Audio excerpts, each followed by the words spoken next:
Sir અગાઉ તમે વર્ષો પહેલાં 2 ફિલ્મો કરી છે હા. ગુજરાતી અને હવે આ ત્રીજી film. After a long time I was thinking of કે આપણે ગુજરાતી સિનેમા હવે પ્રોગ્રેસ થઈ રહ્યો છે. તો એક એઝ એન એક્ટર ઈચ્છા હતી કે હું બી એકાદ ગુજરાતી પાછી કરું વર્ષો પછી. અને આઈ જસ્ટ હોપ દેટ લોકો આ જોએ get set go in cinemas. તો પ્રેક્ટિકલી સ્પીકિંગ ગુજરાતી ફેમિલીમાં હોવાથી ફિલ્મ સાથે બહુ વધારે કનેક્શન હતું નહીં મારું. અને ખબર જ નહીં પડી કે ક્યારે સ્ટ્રગલ શરૂ થઈ ગઈ અને ફિલ્મોમાં સ્ટ્રગલ કરવા લાગી ગયો. પહેલો જ મારો પ્લે હતો ને જેમાં મેં નાનો મસ્તો એક પાર્ટ કર્યો. તે ફિલ્મનું નામ હતું આંખ મિચોલી ખેલતે ખેલતે. એમાં મને પહેલી વાર એક અવોર્ડ મળ્યો ઇપ્ટા કોમ્પિટિશનમાં એઝ એન એક્ટર. અચ્છા. તો એ વખતે મેં સર્ટિફિકેટ લીધું હતું. સુનિલ દત્ત સાહેબ હતા, મને એમને આપ્યું હતું. તો હું જ્યારે ઘરે સર્ટિફિકેટનો પેલો ફોટો લઈને ગયો અને સર્ટિફિકેટ લઈ ગયો તો મારી મમ્મીના આંખમાં પાણી આવી ગયા. અને એ વખતે અમને કહેવા લાગી, મને પહેલી વાર કીધું કે આ બેસિકલી આ બલરાજ છે અને આ બલ્લી સાથે હું પ્લેસ કરતી હતી, રેડિયો પ્લેસ કરતી હતી. તો શી વોઝ હેપી. અને એ જોઈને મેં ડિસાઈડ કર્યું હતું કે નહીં, હવે મારે આમાં કરવું જ છે. 3-4 વર્ષ સુધી મેં નાની નાની રોલવાળી ફિલ્મો કરી. અચ્છા. પણ એમાં પાછો હું સક્સેસફુલ નહીં રહ્યો બિકોઝ ક્યાંક રેકગ્નિશન નહીં મળ્યું, ક્યાંક થયું નહીં કાંઈ. અને ઇવેન્ચ્યુઅલી સરપ્રાઇઝિંગલી શું થયું કે ભટ્ટ સાહેબ એ વખતે આશિકીનું પ્લાનિંગ કરી રહ્યા હતા. અચ્છા. અને એ વખતે ભટ્ટ સાહેબને એક રોલ માટે, ફ્રેન્ડના રોલ માટે એક છોકરો જોઈતો હતો. તો પછી એમને ભટ્ટ સાહેબે મને પૂછ્યું કે એક દોસ્ત કા રોલ હે, તું કર લેગા? તો ઓબ્વિયસલી મેં એવી 4-5 ફિલ્મો કરી હતી કે મને થયું કે હવે આનાથી વધારે બેટર મને આમાં કાંઈ મળી શકે એમ નથી. એટલે એના પછી આઈ સેડ યસ ઇમિડિયેટલી. યુવાવસ્થામાં હતા ત્યારે એકદમ હેન્ડસમ ને ડેશિંગ હતા, પણ છતાંય તમે મોટાભાગની પિક્ચરોમાં તમે સપોર્ટિવ રોલમાં જ હતા. હા, એ લીડમાં નહીં હોવાનું કોઈ કારણ તમને તમારી દ્રષ્ટિએ કંઈ લાગે ઓબ્ઝર્વેશન કર્યા પછી? જો આ ઇન્ડસ્ટ્રીમાં આપણને ઓબ્વિયસલી આપણે તો નવા હોય તો આપણને કંઈ સિસ્ટમ ખબર ના હોય. તો એ તો પછી ખબર પડી કે લિટરલી કે જ્યારે આપણને 2-3 વર્ષ થઈ ગયા અને પછી મેં ઓલરેડી એવી ફિલ્મો કરી લીધી અને એના પછી રિયલાઇઝ થાય કે યાર અહીંયા તો બધા સ્ટેમ્પ મારે છે, અહીંયા તો બધા ટાઈપ કાસ્ટ કરે. મને એ વાતનું કોઈ દિવસ એવું ના થાય, પ્રેશર ના આવે કે મને આ કરવું છે અને મને હવે આ કરવું પડે છે. મને જે બી કરવું છે અને હું જે કરી રહ્યો છું એમાં હું આનંદ લઈને કરતો હોઉં છું. સર, 35 વર્ષ સુધી તમને કોઈ નોમિનેશન કે કંઈ મળતું નથી અને યુએસએમાં તમને જે તમારું શોર્ટ ફિલ્મ છે એમાં નોમિનેશન થાય છે અને તમને એક એવોર્ડ પણ મળે છે. જી. તો અંદરથી આમ શું ફીલ થાય? પહેલી વાત તો એ કે માનવામાં આવે કે 35 વર્ષ સુધી નહીં, પછી અત્યારે ના, એકચ્યુઅલીમાં એ વખતે ને મને યાદ છે બહુ સ્પેસિફિકલી કે દર વર્ષે જે એક ફિલ્મ આવતી હતી અને હિટ થાય તો હું મારું નામ ગોતું કે મને અવોર્ડ છે કે નહીં, નોમિનેટ થયો કે નહીં. અવોર્ડ તો બહુ દૂરની વાત. અને એક એલેમાં મને ઓલરેડી અવોર્ડ મળી ગયો એઝ અ બેસ્ટ એક્ટર. તો I was very very happy and very excited.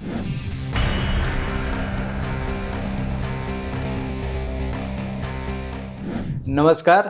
છેલ્લા ઘણા સમયથી ગુજરાતી ફિલ્મ ઇન્ડસ્ટ્રીમાં અલગ અલગ જોનરના મૂવી બની રહ્યા છે અને હવે એક થોડાક દિવસ પહેલાં જ ગેટ સેટ ગો નામની ફિલ્મ ફ્લોર ઉપર આવી છે. અને આ ફિલ્મની અંદર બોલિવૂડમાં જાણીતા આપણા ગુજરાતી એક્ટર દીપક તિજોરી સર જોવા મળશે. સર સાથે આ ફિલ્મ સાથેની જે જર્ની છે એ કેવી રીતે શરૂ થાય છે, એ સાથે એમની જે એકચ્યુઅલ જર્ની છે બોલિવૂડની એની પણ વાતચીત કરવી છે. આ સાથે એમના સંઘર્ષની પણ વાતચીત કરવી છે. તો સર, નમસ્કાર, સ્વાગત છે આપનું. Thank you very much.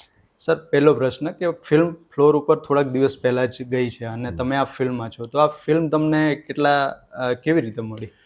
આ ફિલ્મનું મેં સાંભળ્યું હતું પહેલાં કે એક ફિલ્મ છે જેમાં કંઈ મેકર્સ છે અને એ લોકો મને મળવાની ઈચ્છા રાખી રહ્યા છે. અને પછી through a common friend fortunately એ લોકો મને મળ્યા. અને ભૌમિક અને જીનલ બે એકચ્યુઅલી બોમ્બેના જ છે પણ મળવાનું પોસિબિલિટી થઈ નહોતી રહી. સમાવ પછી મળ્યા પછી એ લોકોએ બસ કીધું કે આ સબ્જેક્ટ તમારા જ માટે છે ને આ તમારે કરવાનો જ છે.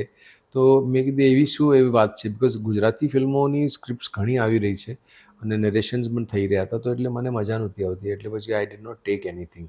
After a long time I was thinking of કે આપણે ગુજરાતી સિનેમા હવે પ્રોગ્રેસ થઈ રહ્યો છે અને સારી સારી ફિલ્મો બની રહી છે, નવી નવી સબ્જેક્ટ્સો લોકો બનાવી રહ્યા છે.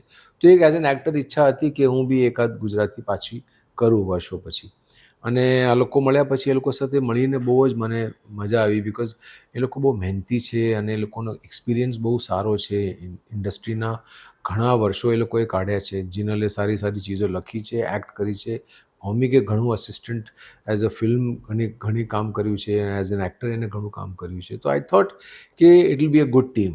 અને પછી એ લોકોએ સબ્જેક્ટ સંભળાવ્યો તો એ સબ્જેક્ટ જ્યારે સંભળાવ્યો તો I was totally sold, because એમાં નવી વસ્તુ છે, એમાં ગુજરાતી ઇન્ડસ્ટ્રી માટે બહુ પ્રોગ્રેસિવ ફિલ્મ છે, એમાં કોન્સેપ્ટ બી પહેલી વાર આવી રહ્યો છે આવી રીતના. અને one of the other important factors is the cycle. તો મારી સાથે એક રિલેશનશિપ છે, જો જીતા હોય સિકંદરનું જૂનું એક relationship with regard to cycling, અને આમાં સાયકલનું બહુ મોટું ઇમ્પોર્ટન્ટ પાર્ટ છે. ઓલ્ધો સાયકલ રેસથી સાથે નથી જોડાયેલું, પણ સાયકલ ચેસથી જોડાયેલું છે, which is what is very interesting about it, કે એક નવું કોન્સેપ્ટ અને એક નવી તરીકેનું નવી પ્રેઝન્ટેશન છે લોકો માટે. અને આઈ જસ્ટ હોપ દેટ લોકો આ જોએ get set go in cinemas. Sir, અગાઉ તમે વર્ષો પહેલા 2 ફિલ્મો કરી છે ગુજરાતી, અને હવે આ ત્રીજી ફિલ્મ, રાઈટ. તો શું આખો ચેન્જીસ આવી ગયો છે ટેકનોલોજીથી લઈને બધી વસ્તુ, બધું બદલાઈ તો ગયું છે. તમે અત્યારે કેવી રીતે જુઓ છો? એટલે એક્ઝેક્ટલી હવે તો હું શરૂ કરીશ એનું કામ, પણ હમણાં સુધી તો ખાલી મુહૂર્ત કર્યું છે. પણ ઓબ્વિયસલી બાકીની જે ફિલ્મો મેં અમુક જે જોઈ છે અને મને બહુ જ ગમી છે, કે આઈ થિંક કે અમુક સિનેમા એવા સારા બન્યા છે.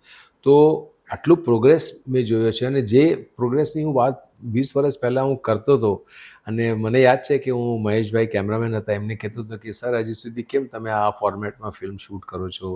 હવે તો સિનેમા ચેન્જ થઈ ગયો, મરાઠી ફિલ્મો પણ બની રહી છે આટલી મોટી મોટી લેવલની. તો એ વખતે મને વાતો કરતા હતા, પણ પછી ફોર્ચ્યુનેટલી હવે આ ટાઈમ આવી ગયો જ્યારે લોકોએ એકચ્યુઅલી મેં I think all the credit goes to the audience. કારણ કે એ લોકો જ્યાં સુધી થિયેટરમાં નહીં આવે ને ત્યાં સુધી જો પૈસા ના આપે થિયેટરના, તો પછી ત્યાં સુધી પ્રોડ્યુસરને હિંમત નહીં આવે. અને I think lot of credit goes કે આપણે ગુજરાતી સમાજના લોકો, પહેલાં આપણને શરમ આવતી હતી કે આપણે ગુજરાતી ફિલ્મો જોવા જઈએ છીએ, અને આપણે એક્સેપ્ટ નહોતા કરવા માંગતા લોકોની સાથે વચ્ચે બેઠા બેઠા ડ્રોઈંગ રૂમ ને લિવિંગ રૂમમાં ક્યારે આપણે વાતો ના કરતા એ વખતે કે આપણે ગુજરાતી ફિલ્મ જોવા જઈએ. પણ આ વખત હવે આ ટાઈમ ચેન્જ થઈ ગયો, અને આજે આપણે પોતે ડિસ્કસ કરીએ છીએ કે હવે આ નેક્સ્ટ વીકમાં આ પિક્ચર આવી રહી છે અને આનું ટ્રેલર અમને ગમ્યું છે, અને આ ટ્રેલર જોવા જેવું છે, આ ફિલ્મ જોવા જેવી છે. તો that is what is changed. અને એના લીધે આઈ થિંક કે મોસ્ટ ઇમ્પોર્ટન્ટલી બહુ મોટો પાર્ટ આ ઓડિયન્સનો છે. અને એ જ વાતની મને ખુશી છે કે આજે સિનેમા આટલો વધી રહ્યો છે આગળ, એનું મેઇન કારણ તો ઓડિયન્સ છે. સર, મેં એક વસ્તુ, મારે જેટલી એજ છે એનાથી તો ઘણો વધારે તમારો અનુભવ છે, અને તમે પણ જોયું હશે. ગુજરાતી ઇન્ડસ્ટ્રીનો એક સમયગાળો હતો ટોપ લેવલ, પછી એ ડાઉન ગયો, પછી પાછો અપ આવ્યો. તો ક્યાંક ને ક્યાંક એવી જર્ની તમારી લાઈફની પણ રહી છે, બરાબર? તો એ જર્ની વિશે વાતચીત કરવી છે, પછી આગામી જે તમારું અત્યારનું કરંટ છે એના ઉપર પાછું આવવું છે. તો સર, કેવું ફેમિલી બેકગ્રાઉન્ડ હતું અને કેવી રીતે તમે ઇન્ડસ્ટ્રીમાં આવ્યા? એકચ્યુઅલી ફેમિલી બેકગ્રાઉન્ડ તો મારું ગુજરાતી જ ફેમિલી, ફાધર ગુજરાતી હતા અને મધર જે છે એ લોકોના લવ મેરેજ હતા, તો એ પારસી ઈરાની હતા. But over the period of time લગ્ન થયા પછી એકદમ જ પ્રોપર ગુજરાતી બની ગયા હતા મારા મમ્મી. અને એ જ ટિપિકલ ગુજરાતી સાડી પહેરવાની, આખો દિવસ ઘરમાં, અને ચાંદલો કરવાનો, એ બધું જ એટલે શી એડેપ્ટેડ ટુ એવરીથિંગ. તો ઓલમોસ્ટ અમને પણ બહુ એટલી શોકિંગ નહોતું કે આ ગુજરાતી નથી કરીને. પણ at later part in life અમને ખબર પડી ધીરે ધીરે કે પારસી હતી મારી મમ્મી અને ઈરાની હતી. અને ફોર દેટ રીઝન અમને ઘણી લિબર્ટીઝ મળતી, અમને ઘણી નવી ચીજો શીખવા મળતી, બિકોઝ એક અલગ કલ્ચરથી આવતી હતી. પણ તો એક જમવાનુંથી લઈને બધી જ ચીજો, અને સેમ ચીજો કે સવારના ઉઠીને પગે લાગવાનું, જય શ્રી કૃષ્ણ કરવાનું પપ્પા મમ્મીને, સેમ ચીજ રાતના સુવા પહેલાં કરવાની, એ બધી સિસ્ટમો જે આપણી ગુજરાતીના ઘરમાં હોય જ છે એ જ અમે ફોલો કરતા હતા. એટલે આપણું અપબ્રિંગિંગ તો જોવા જઈએ તો બધું ગુજરાતીનું જ રહ્યું છે.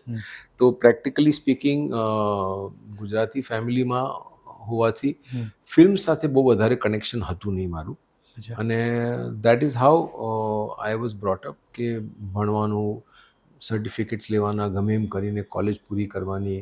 મમ્મીની જે પેલી શીખો એ બધી એવી જ હતી કે ભલે કાલે કંઈ કામ થાય નહીં થાય, પણ તારી પાસે સર્ટિફિકેટ હશે તો તને કામ મળશે અને તને કંઈક પ્રોગ્રેસ થશે જિંદગીની અંદર, યુ વિલ બી સિક્યોર્ડ. સો ભણતો ગયો અને ઘણું ભણ્યો, સાથે સાથે આ બધું કામ ચાલતું રહ્યું.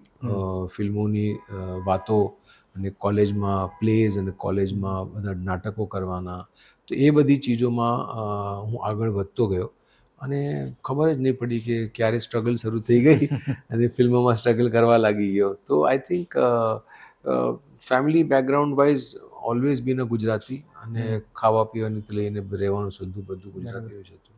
સર, આ જર્ની જે સ્ટાર્ટ થાય છે એક્ટિંગની, એમાં તમે કહ્યું કે સ્કૂલ કોલેજમાં તમે પ્લે કરતા હતા, તો કોઈ એ વખતનો પ્લે તમને યાદ હોય કે જે ફર્સ્ટ ટાઈમ તમે કર્યું હોય અને અત્યારે તમે આમ વિચારતા હોય અને તમને આંખો બંધ કરતા જ એ યાદ આવી જાય?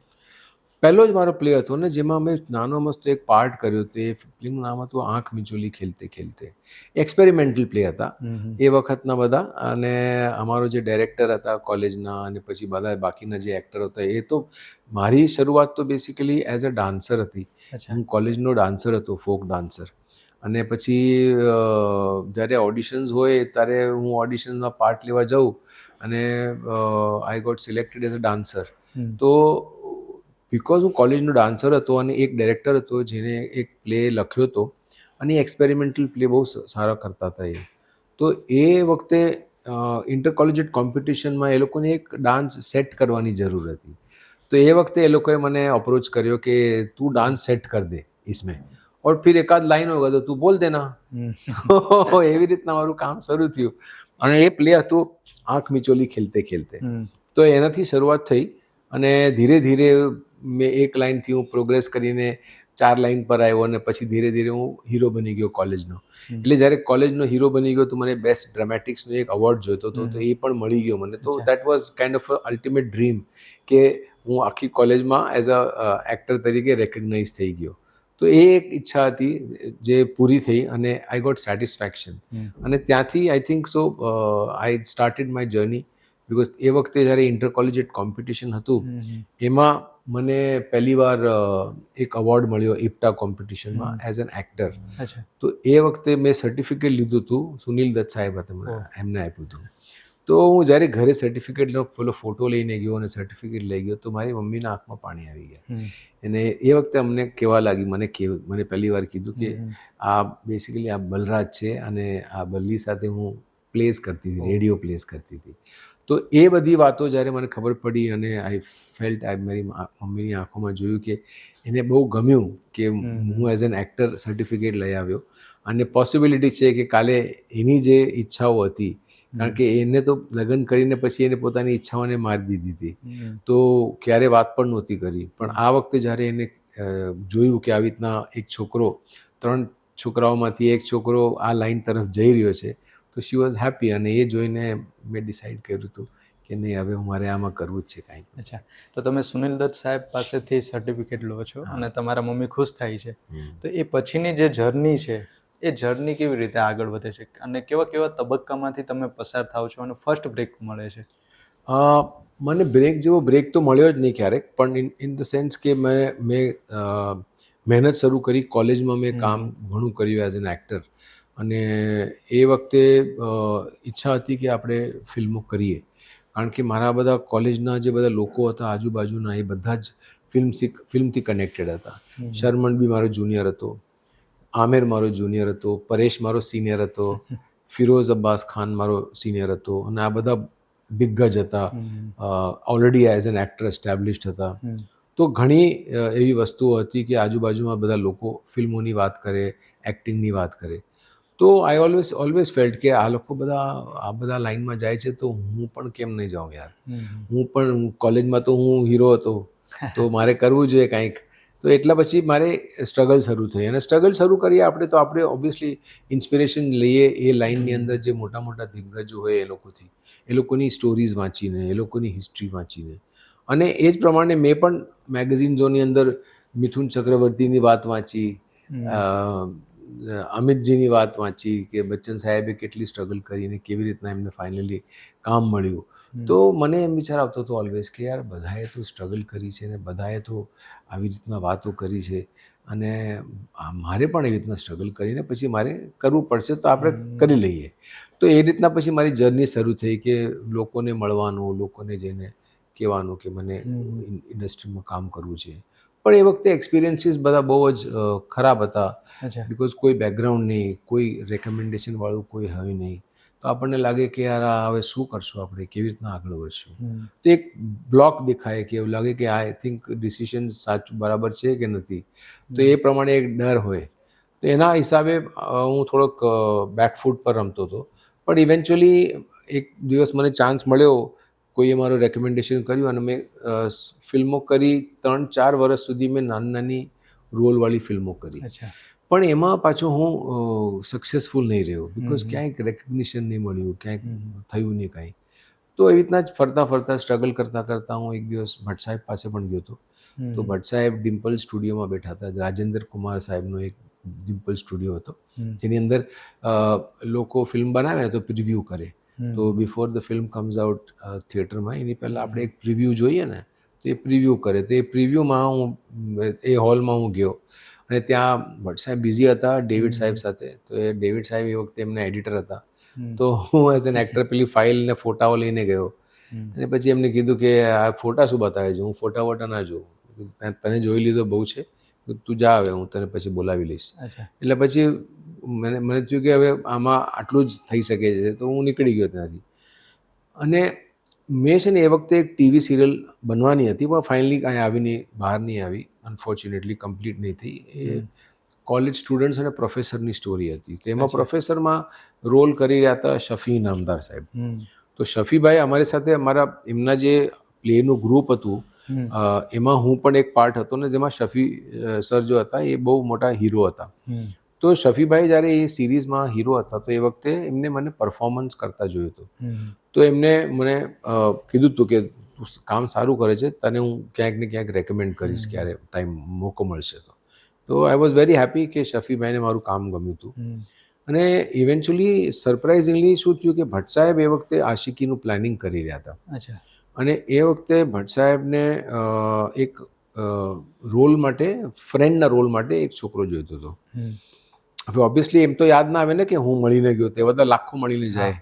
તો એ વખતે એ લોકોએ એમને વાત કરી હશે એમની સાથના યુનિટના લોકોને, અને એમાં રોબિન ભટ્ટ એમના જે બ્રધર છે એ ત્યાં હતા, એમને જ લખી છે આશિકી. તો રોબિન ભટ્ટ છે ને શફીભાઈના સેક્રેટરી હતા. તો રોબિન ભટ્ટને યાદ હતું. તો રોબિનદાને ખબર હતી કે એક છોકરો છે દીપક, એ છે ને ત્યાં એઝ એન એક્ટર બહુ તારીફ થઈ હતી એની. તો એમને વિચાર કર્યો કે એને બોલાવી લઉં છું. અને પછી એમને અવતારજીને કીધું, એમને ભટ્ટ સાહેબને કીધું કે મેં એક લડકા દેતા હું આપકો.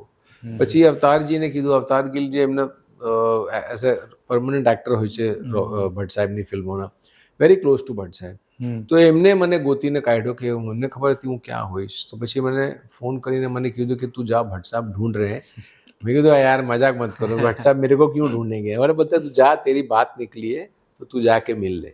તો પછી એમને ભટ્ટ સાહેબે મને પૂછ્યું કે એક દોસ્ત કા રોલ હે, તું કર લેગા. તો ઓબ્વિયસલી મેં એવી 4-5 ફિલ્મો કરી હતી કે મને થયું કે હવે આનાથી વધારે બેટર મને આમાં કાંઈ મળી શકે એમ નથી. એટલે એના પછી આઈ સેડ યસ ઇમિડિયેટલી. અને ત્યાંથી પછી મારી સાયકલ અને ડિફરન્ટ શેપ લીધો કે આશિકી મળી. અને આશિકી કર્યા પછી ને આશિકી રિલીઝ થયા પછી થિંગ્સ બીકેમ બેટર. તમે એ વખતે તમારા જે યુવાવસ્થામાં હતા ત્યારે એકદમ હેન્ડસમ ને ડેશિંગ હતા, પણ છતાંય તમે મોટાભાગની પિક્ચરોમાં તમે સપોર્ટિવ રોલમાં જ હતા. હા, એ લીડમાં નહીં હોવાનું કોઈ કારણ તમને તમારી દ્રષ્ટિએ કંઈ લાગે ઓબ્ઝર્વેશન કર્યા પછી? જો આ ઇન્ડસ્ટ્રીમાં આપણને ઓબ્વિયસલી આપણે તો નવા હોય તો આપણને કંઈ સિસ્ટમ ખબર ના હોય, તો આપણને જે મળતું હોય આપણે તો કરતું જઈએ, કરવાનું આપણું કામ છે કરવાનું. તો એ આપણે કામ કરતા જઈએ અને એમાં બેસિકલી રિયલાઇઝ ના થાય કે આપણે જે કરી રહ્યા છે એ સપોર્ટિંગ રોલ છે, એ ફ્રેન્ડનો રોલ છે, એ હીરો નહીં બની શકે આગળ જઈને. બિકોઝ લોકો આપણને આમાં જોવાનું પસંદ કરે છે તો બીજા રોલમાં પસંદ નહીં કરે. તો એ બધા બ્લોક્સ આપણને કાંઈ ખબર ના હોય. તો એ તો પછી ખબર પડી કે લિટરલી કે જ્યારે આપણને 2-3 વર્ષ થઈ ગયા અને પછી મેં ઓલરેડી એવી ફિલ્મો કરી લીધી અને એના પછી રિયલાઇઝ થાય કે યાર અહીંયા તો બધા સ્ટેમ્પ મારે છે, અહીંયા તો બધા ટાઈપ કાસ્ટ કરે. એટલે તમે શું કરી શકો, આપણા હાથમાં તો કાંઈ હોય નહીં. તો જે બધું હોય એ પ્રોડ્યુસરનો ડિસિઝન હોય. તો પ્રોડ્યુસરના ડિસિઝનના હિસાબે આઈ વોઝ સ્ટેમ્પ્ડ કે આ સપોર્ટિંગ રોલમાં કરેક્ટ છે, આ ફ્રેન્ડના રોલમાં કરેક્ટ છે, પણ આને આપણે હીરો નહીં લઈ શકીએ. એટલે that is how everything changed for me. પણ જો તમે લીડમાં આવ્યા હોત, કોઈ ફિલ્મમાં તક મળી હોત, તો આજે સિનારીઓ આખો અલગ. હા, મેં કરી હતી એક ફિલ્મ એઝ અ લીડ, પહેલા નશા નામની ફિલ્મ હતી. આશુતોષ ગોવારેકર ડાયરેક્ટર હતા. એમની પહેલી ફિલ્મ હતી અને મારી પહેલી ફિલ્મ એઝ અ લીડ હતી. અને એ વખતે બધા દોસ્તારો જ હતા, પૂજા, રવીના અને બધા સાથે મળીને ભેગા મળીને એક્ટિંગ બી કરતા અને મસ્તી બી કરતા. તો એ ફિલ્મ અમ લોકોએ બનાવી, પણ એ ફિલ્મ ચાલી નહીં. એટલે ઓબ્વિયસલી ફિલ્મ જ્યારે નહીં ચાલી તો પછી ઝટકો તો ખાવો પડે એઝ એન એક્ટર. તો એઝ એન એક્ટર એ પીપલને જે લોકો એ વાતમાં માનતા હતા એ લોકો એ ખુશ થઈને પ્રૂવ કરીને કે દેખ અમને બોલા હતા એ એઝ અ હીરો નહીં ચલેગા. તો એ પ્રમાણે પછી એ પિક્ચર નહીં ચાલી. તો પછી એના પછી એઝ અ હીરો કામ કરવા માટે નહીં મળ્યું. પણ તોય ભટ્ટ સાહેબે હજી એક એટેમ્પ્ટ કરી કે એમને મને એઝ અ ફિલ્મમાં એક ફિલ્મ બનાવવાનો વિચાર કર્યો, અધૂરે લોગ. અને એમને વિચાર કર્યો કે આ પિક્ચર તું એઝ અ હીરો છે.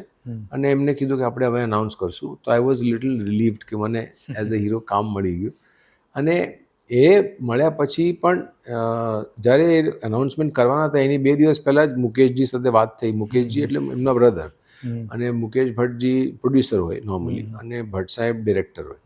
પણ જે પ્રોડ્યુસર હોય એ જ ના પાડી દે ને એ કહી દે કે ભાઈ આપણે હમ લોકો એક્સેપ્ટ નથી કરતા દીપકને એઝ અ હીરો, તો તું ગમે એમ કરીને એઝ અ એને ફ્રેન્ડનો રોલ હોય કે એવું મને ચાલશે, પણ એઝ અ હીરો હું એને વેચી નહીં શકું, એટલે હું આમાં પૈસા નહીં નાખું. એટલે એના પછી ભટ્ટ સાહેબ પણ બિચારા બેકફૂટ ઉપર જતા રહ્યા કે હું કાંઈ નહીં કરી શકું આમાં. એટલે I understood this whole thing, but I to accept the fate કે ચલો ઠીક છે, જે છે જેમ ગાડી ચાલે છે એમ ચલાવવા દઈએ. અચ્છા, તો તમારી ગાડી ચાલે છે અને પછી સમયગાળા દરમિયાન અમુક વર્ષો પછી તમે ગુજરાતી ફિલ્મ પણ કરો છો પિંકી પરીખ સાથે. તો એ ફિલ્મ તમને કેવી રીતે મળી? એકચ્યુઅલી એ ફિલ્મમાં જે ડિરેક્ટર હતો ને એ ફિલ્મ નહીં, એના સિવાય એકચ્યુઅલી પહેલાં એક બીજી ફિલ્મ મને આવી હતી. એમાં છે ને મારો મેં હિન્દી ફિલ્મ કરી હતી. એ વખતે એક છોકરો અસિસ્ટન્ટ હતો અને એ ગુજરાતી હતો. તો આપણે પોતાની લાગણી હોય ને, આપણા ગુજરાતી કોઈ હોય તો અસિસ્ટન્ટ હતો. તો એ વખતે મને એને કીધું હતું કે સર કભી મેં ફિલ્મ બનાऊंगा તો આપ मेरे साथ में एज एन एक्टर काम करेंगे. કીધું કरूँगा, क्यों नहीं करूँगा. અને એ વખતે મેં હા પાડી હતી એને. અને વર્ષો નીકળી ગયા અને મને લાગે છે 2 વર્ષ પછી સડનલી એક દિવસ આવ્યો એ અને મને કહે કે ભાઈ મેં પેલો આ પ્રોડ્યુસર છે એની સાથે વાત કરી અને જેવો તમે સબ્જેક્ટ કહેવા માગો છો કે આપણને મોડર્ન સબ્જેક્ટ મળવો જોઈએ, તો મેં એવો કર્યો છે રેડી, અને તમે સાંભળી લો એકવાર. મેં કીધું શું વાત કરે છે? એટલે કે હા, અને પ્લસ હું પ્રોડ્યુસર બી લઈ આવ્યો છું. એટલે પ્રોડ્યુસર છે મારો પહેલી પિક્ચરનો જે હીરો હતો અજીત પાલ, એ જ પ્રોડ્યુસર હતો. એટલે પછી મને સગવડતા બહુ સારી, એટલે આઈ was very comfortable with him. તો મેં કીધું કે ચાલ હું કરું છું, વાંધો નહીં. અને પછી ઓબ્વિયસલી મેં એને વર્ડ પણ આપ્યો હતો. એટલે આપણું એક હોય ને કે આપણે કોકને સપોર્ટ કરવા માટે એક જબાન આપી દીધી, તો આપણે કરવું જોઈએ. તો એની ઈચ્છા મારવાની નહીં આપણે, એટલે આપણે હા પાડી દીધી ને આપણે પિક્ચર શરૂ કરી નાખી. એ પિક્ચર કરતી વખતે મને એ વખતે ત્યાં મહેશભાઈ જે મારા કેમેરામેન હતા, એમની ઓળખાણમાં આ ભીમાણી સાહેબ હતા મને લાગે છે. અને એમને પછી આ કીધું કે આપણે હું તું ને રમતુડી બી દીપકને કહી દો, આપણે કરી લઈએ સાથે. તો એ વખતે મહેશભાઈએ કન્વિન્સ કર્યો કે ના દીપકભાઈ કરી લઈએ.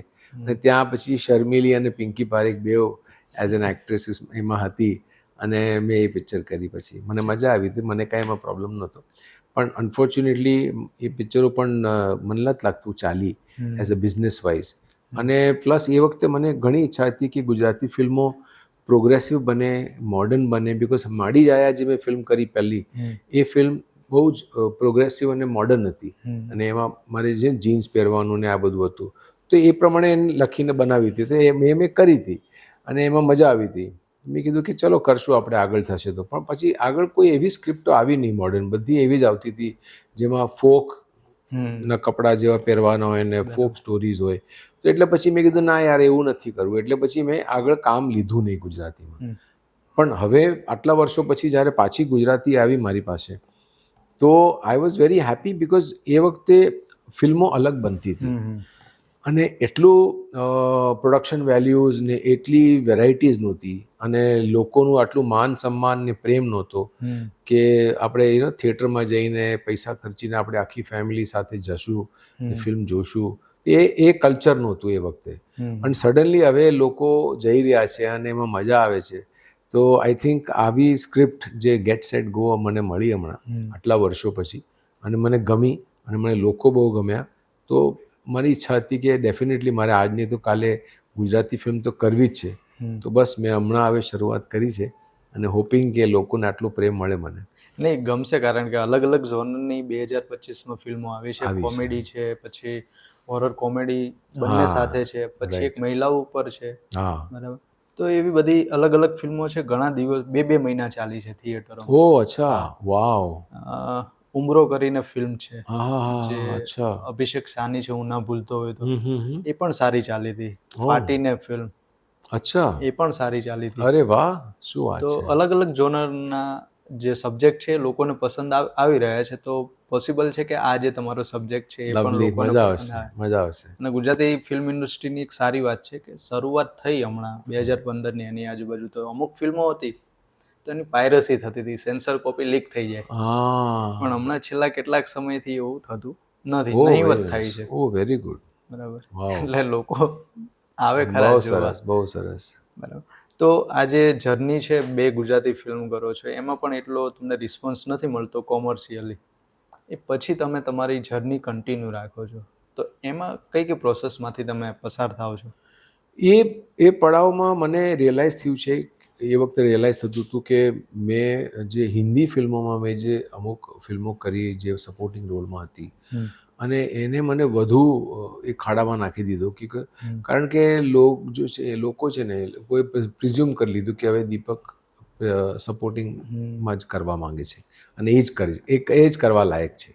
એટલે પછી મારે એકદમ સ્ટોપ કરવું પડ્યું અને પછી આઈ ડાયવર્ટેડ માય સેલ્ફ ટુવર્ડ ડિરેક્શન અને પછી મેં ફિલ્મો બનાવવાની શરૂ કરી. તો પાછલા ઓલમોસ્ટ 15 વર્ષમાં મેં ઓલમોસ્ટ 7 ફિલ્મો બનાવી દીધી અને રિલીઝ પણ કરી દીધી. તો મારી તો જદ્દોજહેદ ઓલવેઝ રહી છે કે હું એઝ એન એક્ટર કામ કરું, પણ એ વખતે મને રિયલાઇઝ થયું કે ટાઈમ વોઝ નોટ રાઇટ અને આ રોલ કરતાં કરતાં I will lose myself. ક્યાંક ને ક્યાંક હું પોતાની જાતને ખોવાઈ નાખીશ. એટલે લોકો બી મને પછી સપોર્ટ નહીં કરી શકે. તો મેં કામ એકદમ એઝ એન એક્ટર બંધ કરી દીધું અને કોન્સન્ટ્રેટ કર્યું કે હું ફિલ્મો બનાવું. અને આજે ઓલમોસ્ટ 20 વર્ષ પછી મેં વિચાર કર્યો કે ના, હવે મારે પાછું કરવું છે. તો ઓલમોસ્ટ 25 વર્ષ પછી હું પ્રોપરલી એક ફેઝમાં આવ્યો છું જ્યાં મને ઈચ્છા છે કે હું પ્રોપર રોલ્સ કરું, પ્રોપર કેરેક્ટર્સ કરું અને સિનેમા એવો કરું જે મને પણ ગમે અને લોકોને પણ ગમે.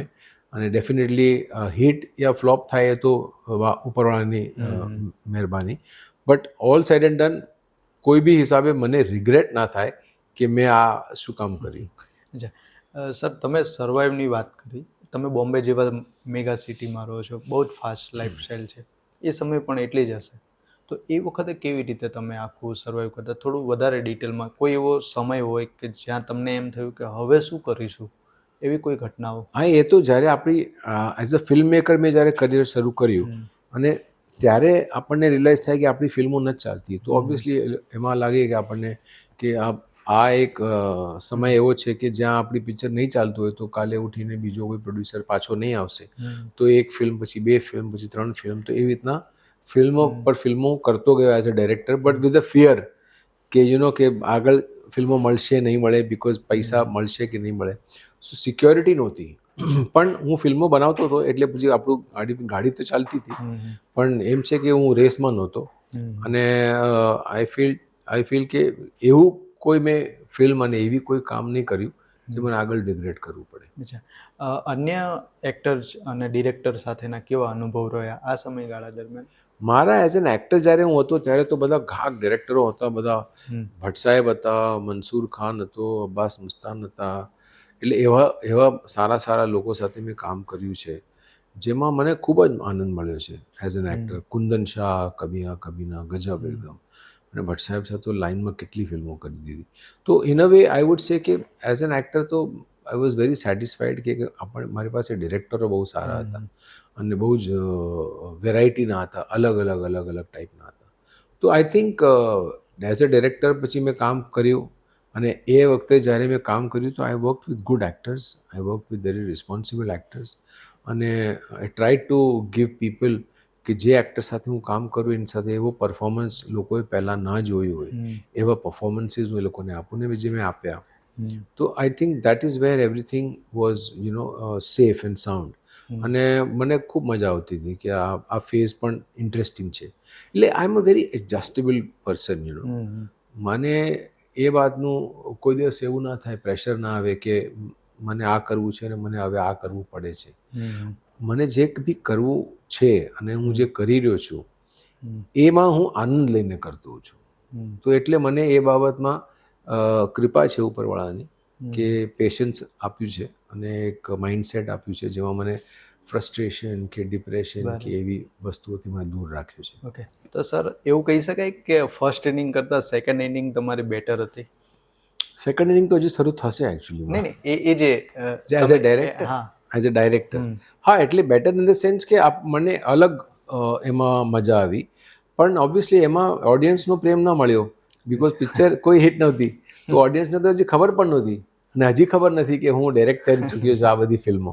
એટલે દેટ યુ કેનોટ સે કે it was a great time. હા, મને પૈસાની સિક્યોરિટી, મારી લાઈફ ચાલવાની સિક્યોરિટી, મારી સેફટી વાઇઝ એ બધું બરાબર છે, પણ at the end of the day આપણને રેકગ્નિશન જે જોઈએ અને આપણને જો આવી રીતના અવોર્ડ ના મળતા હોય તો રિવોર્ડ ઓડિયન્સનો તો મળવો જોઈએ. એટલે અનફોર્ચ્યુનેટલી એ લોકો સુધી તો એ વાત પહોંચી જ નહીં. તો હવે મને લાગે છે કે મારું કામ હવે પાછું હું જે લોકોની સામે લાવવા માંગતો હતો અને હું લાવી રહ્યો છું, એ જોઈને લોકો જો મને પ્રેમ આપે તો પછી મને લાગે છે કે આપણું જિંદગી સફળ થાય. તો સર હવે એ સેટિસ્ફેક્શન ફીલ થાય છે તમને? હવે થશે ને. અચ્છા, હવે તો શરૂઆત છે, એ જિંદગીની તો હવે શરૂઆત છે. એટલે લોકોની સામે એકવાર હું આવું અને લોકો મને પછી કેવો પ્રેમ આપે છે, કેટલો પ્રેમ આપે છે, એનાથી હું પછી અંદાજો લગાડી શકું કે આ સેટિસ્ફાઈડ લાઈફ છે કે પછી હજી આપણે મહેનત કરવાની બાકી છે. સર 35 વર્ષ સુધી તમને કોઈ નોમિનેશન કે કંઈ મળતું નથી અને યુએસએમાં તમને જે તમારું શોર્ટ ફિલ્મ છે એમાં નોમિનેશન થાય છે અને તમને એક એવોર્ડ પણ મળે છે. જી. તો અંદરથી આમ શું ફીલ થાય? પહેલી વાત તો એ કે માનવામાં આવે કે 35 વર્ષ સુધી નહીં, પછી અત્યારે ના, એકચ્યુઅલીમાં એ વખતે ને મને યાદ છે બહુ સ્પેસિફિકલી કે દર વર્ષે જે એક ફિલ્મ આવતી હતી અને હિટ થાય તો હું મારું નામ ગોતું કે મને એવોર્ડ છે કે નહીં, નોમિનેટ થયો કે નહીં. એવોર્ડ તો બહુ દૂરની વાત, પણ નોમિનેટ બી થયો કે નહીં થયો. પણ અનફોર્ચ્યુનેટલી દર વર્ષે હું ગોતતો જાઉં ને થાકી ગયો 5 વર્ષ પછી કે હવે ફાયદો નથી, બિકોઝ આઈ જસ્ટ ફીલ કે મારા કિસ્મતમાં નથી અને મે બી હું ખરો નહીં ઉતર્યો જ્યુરીના હિસાબે એઝ અ પરફોર્મર. એટલે પછી મેં ગિવઅપ કરી દીધું જોવાનું. પણ સરપ્રાઇઝિંગલી આટલા વર્ષો પછી મેં એક ફિલ્મ, નાની શોર્ટ ફિલ્મ લખી અને એ પર્પઝ બી લખવાનો હતો કે મારે લોકોની સામે એ વ્યક્તિને અને એ માણસને લાવવો છે જેને લોકો જુએ ને કે આ માણસ હવે આ માણસ બની ગયો છે અને આવા પરફોર્મન્સ કરવા માંગે છે અને આવી પરફોર્મન્સ કરવાની ઈચ્છા રાખે છે. તો એ પ્રમાણે મેં આ વસ્તુ લખી હતી, because of us, which is a English film, અને ફેસ્ટિવલ્સમાં મોકલી. અને સરપ્રાઇઝિંગલી મને એક દિવસ ફોન આવે કે ભાઈ હું નોમિનેટ થયો છું. અને બેસ્ટ પાર્ટ શું છે કે આમાં હું હવે અમારી પાસે 3 નોમિનેશન છે, એક નહીં. તો I am nominated in 3 different places as the best actor. એક સ્પેનમાં છે, એક LAમાં છે ને એક આપણા ઇન્ડિયામાં છે. તો it is a wonderful thing કે આઈ વોઝ હેપી ટુ નો કે હું નોમિનેટ થયો. અને એક LAમાં મને ઓલરેડી એવોર્ડ મળી ગયો એઝ અ બેસ્ટ એક્ટર. તો I was very very happy and very excited. તો સર જ્યારે એક સમય હતો જ્યારે તમે વિચારતા હતા કે ભાઈ મને આ કેમ મળતું નથી અને અત્યારે મળે છે, ત્યારે એક સાથે 3 જગ્યાએથી તમને નોમિનેશન મળે છે. હા, પણ એ એક જ ફિલ્મમાં અને એ શોર્ટ ફિલ્મ્સમાં છે અને એમાં હજી આપણી પાસે આપણા કન્ટ્રીની અંદર શોર્ટ ફિલ્મની વેલ્યુઝ જે છે એ આપણે બહુ રાખતા નથી. અનફોર્ચ્યુનેટલી આપણી પાસે એટલી ફેસ્ટિવલ્સ નથી અને આપણી પાસે એટલી સગવડતા નથી કે આપણે થિયેટર સુધી કે લોકો સુધી શોર્ટ ફિલ્મ પહોંચાડી શકીએ, એ લોકોને દેખાડી શકીએ. તો જોઈએ હવે આમાં મારો જે ડાયરેક્ટર છે જો રાજન, એ ઘણો એન્ટરપ્રાઇઝિંગ માણસ છે અને એવી ઈચ્છા રાખે છે કે ફેસ્ટિવલના રાઉન્ડ કર્યા પછી he will find a way કે લોકો સુધી એ પહોંચાડવાની શક્તિ રાખે છે અને મહેનત કરવાના છે એમાં. સર આ ઇકોઝ ઓફ અસ જે આની જર્ની છે લખવાથી લઈને તમારે એનું મેકિંગ સુધીની, એ શું હતી આખી વાત કરો? ઇકોઝ ઓફ અસ એ છે ને એક શોર્ટ ફિલ્મનો મારો વિચાર એવી રીતના આવ્યો હતો કે મારે જ્યારે આમ લુકમાં મારે લોકોને સામે આવવું હતું અને મારે પોતાને એક પ્રેઝન્ટેશન બનાવવું હતું કે જો આવી ટાઈપના રોલ મારી પાસે આવી શકે તો I would love to do it. તો ઇત્તર નામની મેં એક ફિલ્મ કરી એની પહેલાં, અને એ જે ફિલ્મ કરી મેં દેટ વોઝ વિથ બીના બક્ષી જે નેશનલ એવોર્ડ વિનર છે. અને એ ફિલ્મ મને ઓટોમેટિક મળી ગઈ જસ્ટ આઉટ ઓફ બ્લુ, મારા પ્રેઝન્સના લીધે, મારા જે રીતના મારા સફેદ વાળ છે અને એના લીધે મને એક એજ ગ્રુપ વાઇઝ એ મને બરાબર ફિલ્મ બેસી ગઈ મારા મગજમાં અને મને ગમી સ્ક્રિપ્ટ. તો મેં હા પાડી અને પછી now finally when we saw the film, હમણાં મને લાગે છે 2025માં રિલીઝ થશે એ ફિલ્મ. અને એના પછી મેં આ વિચાર કર્યો કે ઇટ ઇઝ બેટર કે મારે લોકોને કહેવું પડશે, જે ફિલ્મ મેકર્સ છે એ લોકોને મારે અપ્રોચ કરવા પડશે, એ કહીને અપ્રોચ કરવા પડશે કે તમે આ મારું કામ જુઓ, તો તમને આ જો મારું કામ દેખાય ને ઇન્સ્પાયર થાવ તો આવો કંઈક રોલ હોય ને આવી કંઈક સ્ટોરી હોય તો ડેફિનેટલી મારો વિચાર રાખજો. તો એ પ્રમાણે મેં આ બનાવી. અને મેં આનું બનાવવાનું ઇંગ્લિશમાં બનાવવાનું કારણ એ હતું કે આપણે નોર્મલી જ્યારે ફેસ્ટિવલમાં ફિલ્મો મોકલતા હોઈએ છીએ ને તો ઓલવેઝ એ ફિલ્મ છે ને એ કેટેગરાઇઝ થઈ જાય like a foreign film, because આપણે હિન્દીમાં બનાવતા હોય. તો મેં હાથે કરીને મેં કીધું આ ઇંગ્લિશમાં બનાવીએ so that we can send the film over there અને કોમ્પિટિશનનો દાયરો વધી જાય આપણો. તો એ પ્રમાણે પછી મેં ફિલ્મ બનાવીને પછી અમે લોકોએ ત્યાં મોકલી.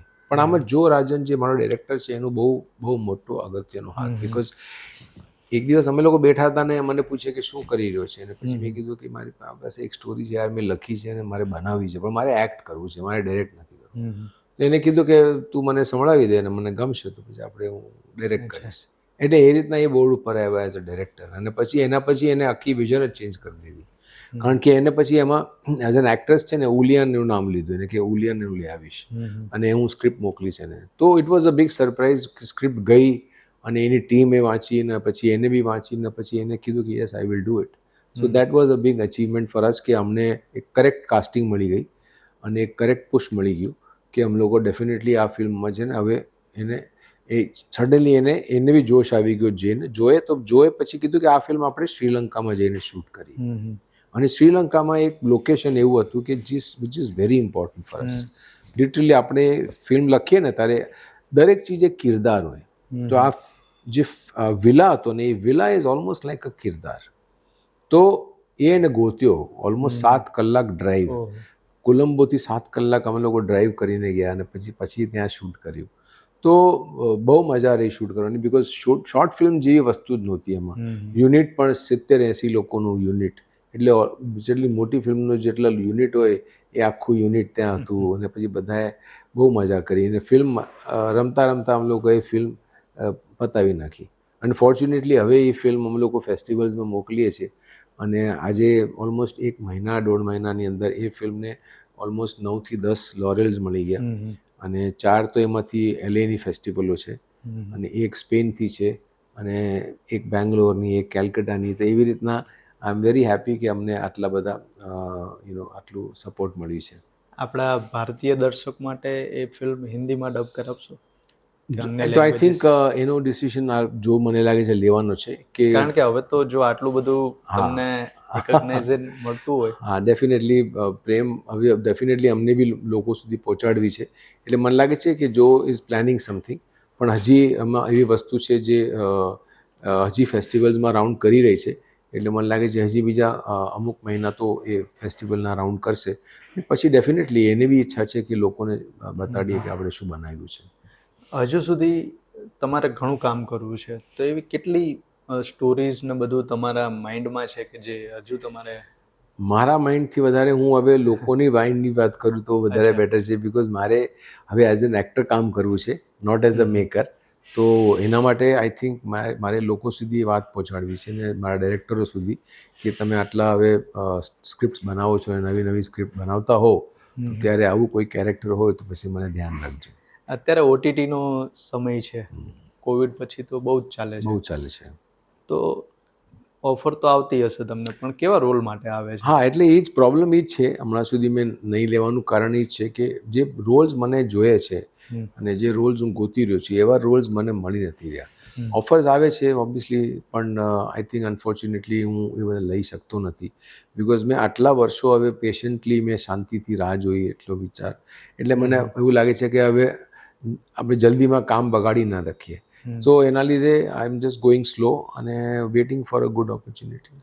તમે આખી જર્નીમાં જે પેશન્સ રાખ્યું, એ પેશન્સની પાછળની કોઈ એવી તમારી ફિલોસોફી કે કોઈ એવું રૂટીન?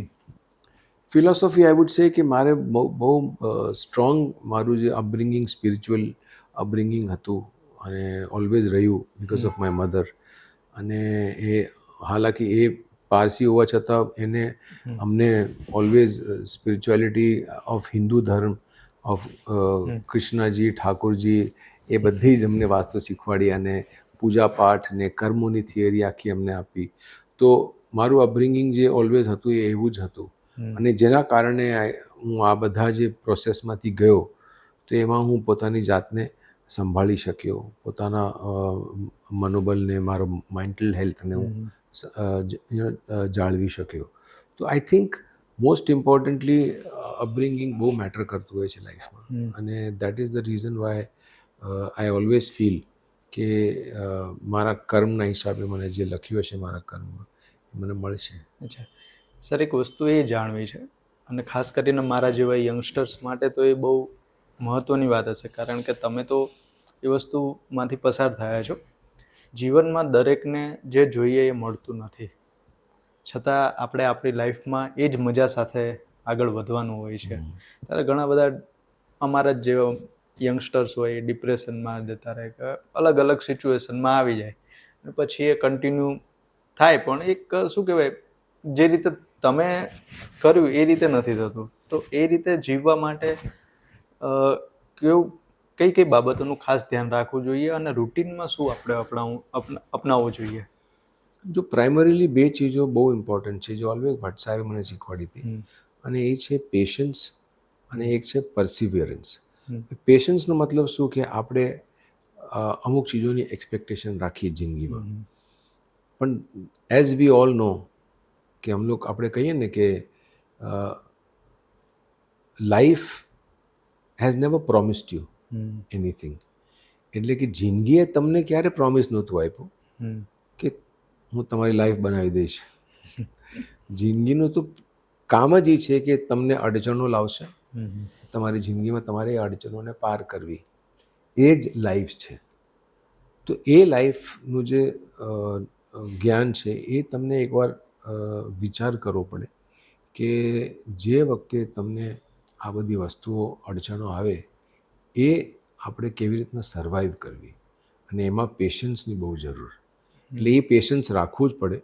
અને પરસિવિયરન્સ એ વસ્તુ છે કે આપણે લગાતાર, આપણે સક્સેસફુલ હોય કે ના હોય ત્યારે બી આપણે મહેનત કરતું રહેવું, અને જે આપણે પરસુ કરવું છે એની પાછળ આપણે લાગતા રહીએ. અને આજે નહીં તો કાલે જેટલું આપણને જ્ઞાન મળશે એ મહેનત કરવામાં, એ એક્ઝેક્ટ એ શીખવાનું, અને પછી એક વખત આવશે, એક ટાઈમ આવશે જ્યારે તમારું બધા તમારા પાસા બરાબર પડશે, અને એ ટાઈમ આવશે ખરો, તો એ વખતે તમારે એને સક્સેસફુલી કાઢવું. સર, આખી આમ રોલર કોસ્ટર રાઇડ જેવી તમારી જર્ની છે એક રીતે જોઈએ તો, પણ તમારી જર્નીમાં શરૂઆત સાથે જ્યારે શરૂઆત થાય ત્યારે સાયકલ જોડાયેલી હોય છે, અને અત્યારે તમે જે પ્રોજેક્ટ ઉપર કામ કરી રહ્યા છો એમાંય સાયકલ છે. તો રૂટીન લાઈફમાં તમે સાયકલ સાથે કેટલા જોડાયેલા છો કે નહીં? હા, સાયકલ સાથે તો નથી જોડાયો, પણ સાયકલ ઓલવેઝ બચપનમાં બહુ ચલાવી છે. સાયકલ આપણે મસ્તી કરતા હોય અને સાયકલ્સ હોય, તો નાનપણમાં તો ઘણી સાયકલો ચલાવી છે. પણ ફિલ્મ સાથે જ્યારે જોડાયો, જો જીતા હોય સિકંદરમાં, એ એક્સપિરિયન્સ આખો અલગ જ હતો, બિકોઝ એ બધા પ્રોફેશનલ લોકો, પ્રોફેશનલ સાયકલિંગ હોય, અને એનો આખું સિસ્ટમ અલગ હોય. પણ આટલા વર્ષો પછી I was not very prepared કે મને આવી કોઈ એવી ફિલ્મ કરવા મળશે અને જેમાં સાયકલનો બહુ અગત્યનો એક પાર્ટ હશે.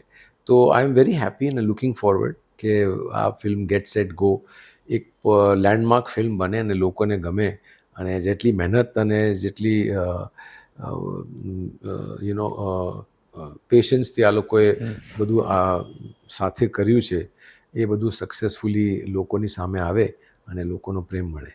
સર 63 પ્લસ એટલે એટલી એજ છે તમારી, પણ તમે એકદમ ફિટ એન્ડ ફાઇન લાગો છો. તો શું રૂટીન છે, તો તમે આટલા ફિટ છો, શું એવું આખી દિનચર્યા છે તમારી? દિનચર્યાથી વધારે છે ને દેર ઇઝ અ યોગ વિચ ઇઝ હોટ યોગા. એક સિસ્ટમ છે હોટ યોગાની. એ હોટ યોગા અમે લોકો કરીએ છીએ રેગ્યુલરલી, જેટલું બની શકે એટલું. અને એ એક એવું પ્રોડક્ટ છે જે 41°C આપણે યોગા કરીએ એ રૂમમાં. એમાં કંટ્રોલ ટેમ્પરેચર હોય. તો મુંબઈમાં એ છે, ચંદીગઢમાં એ છે, અને ઇન્ડિયાની બહાર તો બહુ કન્ટ્રીઓમાં છે. તો એ સિસ્ટમ જે છે ને, એ જે form of detoxification of body કહીએ ને, એ જે છે ને એના લીધે ઘણી વસ્તુઓનો ફાયદો છે. તો આઈ થિંક એ કરવું મને લાગે છે બહુ મને હેલ્પ કરે છે, અને આઈ એમ થેન્કફુલ ટુ દેટ. કેટલા સમયથી એ તમે કરો છો? લગભગ છેલ્લા 4-5 વર્ષથી. અચ્છા, એટલે કોવિડ પછી? હા, કોવિડ પછી.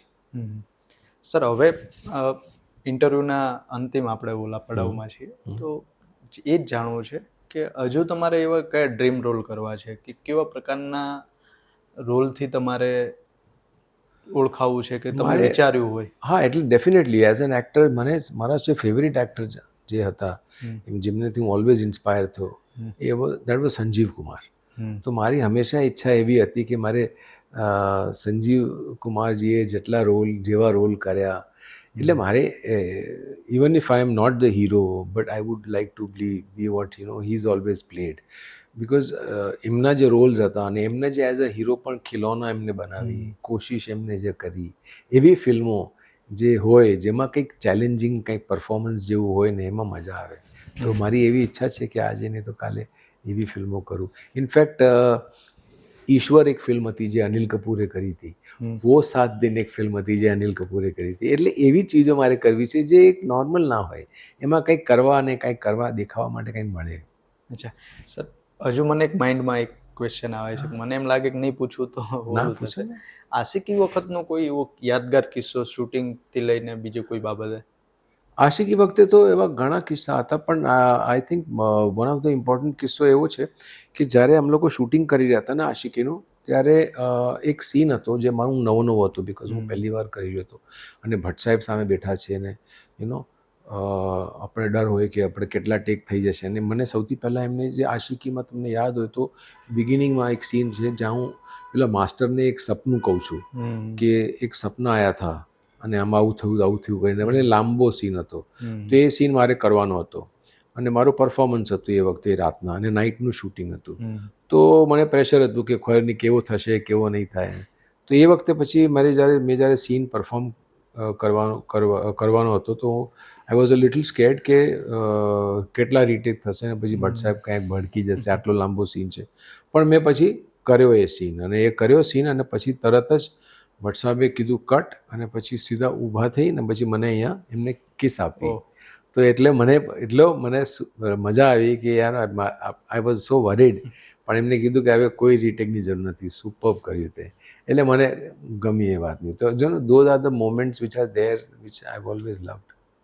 તો સર, જે રીતે તમારો એક આશિકીમાં વન ટેક ઓકે સીન હતો, એવી જ રીતે હવેની જે લાઈફ છે, એ તમારા જે સપના છે જે અધૂરા હતા લીડમાં એક્ટિંગ કરવાનો, એ પૂરા થાય એવી શુભેચ્છાઓ સાથે આ ઇન્ટરવ્યૂ પૂરો કરીએ. સર, જતાં એક વસ્તુ પૂછવી છે, કઈ એવી બાબત કે હું તમને ન પૂછી શક્યો અને તમને એવું લાગતું હોય કે આ બાબત પૂછી હોત તો હું વધારે સારી રીતે કહેત, અથવા આવો કોઈ ઘટના કે કોઈ વાત તમે હજુ શેર કરવા માંગો? ના, આઈ થિંક આપણો ઇન્ટરવ્યૂ વોઝ વેરી સેટિસ્ફેક્ટરી. ઘણી વસ્તુ આપણે વાત કરી છે એવી જે નોર્મલ નથી, જે થોડી અલગ હતી. તો it was very good. Okay, thank you so much sir. તમે થેન્ક યુ. ઘણા વ્યસ્ત સમયમાં આટલો સમય આપ્યો. ના, કાંઈ નહીં, એની ટાઈમ. ઓકે.